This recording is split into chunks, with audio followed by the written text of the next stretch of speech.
Kembali lagi di Apa Kabar Indonesia Pagi. Langsung ke Bang Andreas melanjutkan yang tadi Bang, terputus Bang. Saat ini nih trennya sudah Prabowo efek Bang. Nah, pertanyaan saya sama seperti yang tadi Bang. Lantas sikapnya PDI Perjuangan seperti apa? Apakah terkait dengan pilkada serentak juga akan merapat? Ya, kan itu udah alamiah kan. Secara politik, tadi kan Kang Ujang udah jelaskan bahwa teori tentang power center gitu kan. Jadi Rif, itu beda antara orang bilang karisma, pemimpin yang karismatik dan ya pemimpin yang ya kalau mau bilang sekarang Jokowi efek atau siapapun efek gitu kan. Ya penjelasan itu bahwa ketika kita tidak berkuasa lagi ya selesai. Memang yang sekarang itu mau dibangun soal apa ya, mitos-mitos politik gitu kan. Mitologi dalam politik itu juga memang ya sering terjadi, adalah gitu. Tetapi ya antara mitos dan realita itu kan kita lihat sekarang apa yang terjadi ya.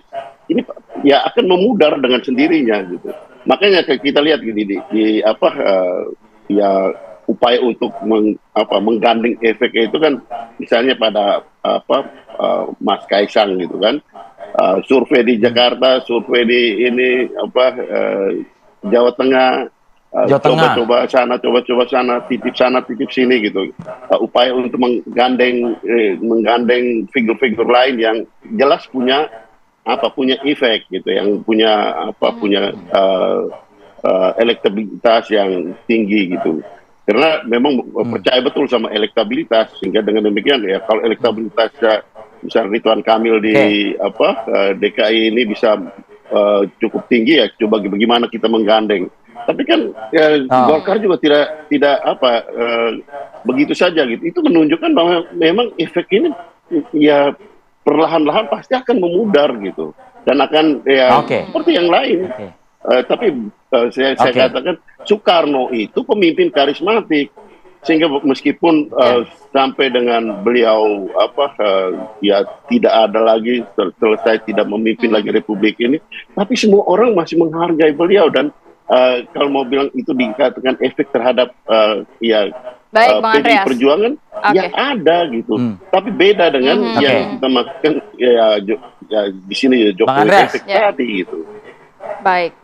Bang Andreas, kalau saya boleh simpulkan gitu ya, mungkin ya kalau Jokowi sudah memudar ya udah berarti Jokowi efek udah nggak ada lagi, apalagi Prabowo efek gitu loh. Nah jangan-jangan PDIP menganggap nggak ngefek nih dua-duanya ini sekarang nih begitu.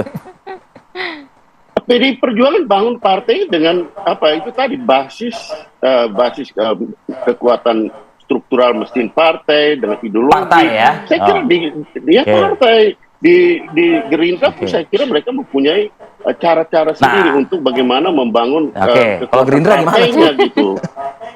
Ya, tiap partai pasti punya, tidak hanya sekedar mengandalkan efek-efek dari efek-efeknya, pemimpin tapi atau ada pinjam efek dari lain-lain sosok ya. Karena ya sosok dari pemimpin, karena itu akan hilang dan memudar gitu. Meskipun bikin dengan segala macam mitos-mitos yang dibuat bagi bansos, terus kemudian survei, dan kemudian bahwa tingkat penerimaan masih tinggi, ya bisa saja gitu, tapi temporer ya. Karena itu bagi bansos kemudian survei ya pasti memang tinggi gitu akseptabilitas. Sebelum Kakak Ujang, Bang Ani gimana nih kalau dari Bang Andreas ini kan kayaknya mitos-mitos aja nih, efek-efek ini mitos nih. Lebih banyak mungkin mesin partai dan lain sebagainya yang bekerja dibandingkan efek-efek itu. Iya, kalau dari sisi Pak Prabowo tentu diakui, kami semuanya mengakui di Partai Gerindra bahwasannya 99% besarnya Partai Gerindra lebih banyak faktor efek Pak Prabowo memang. Dan ketika orang memilih Partai Gerindra, salah satu konsideran utamanya itu adalah karena ini adalah partainya Pak Prabowo. Jadi efek Pak Prabowo, apakah beliau menjabat sebagai presiden atau menteri pertahanan atau bukan menjabat apapun di pemerintahan, efeknya selalu kuat, dan itu faktanya terlihat misalnya dengan terus meningkatnya suara dari Partai Gerindra. Jadi dalam kasus Pak Prabowo memang determinasi utama besarnya Partai Gerindra itu harus diakui adalah karena nama Prabowo Subianto, karena kiprah dan sikap politik dari Prabowo Subianto, Mas Fadil dan Mbak Rati.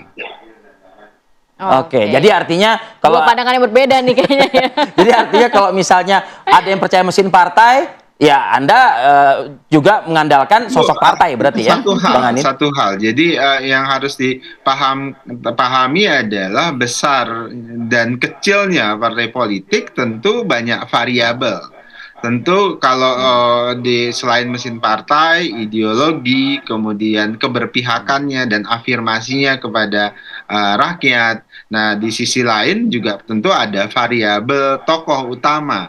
Nah, di Partai Gerindra, variabel tokoh utama itu adalah salah satu variabel penting yang mendongkrak besarnya Partai Gerindra. Kira-kira begitu, Mas Fadil. Oke.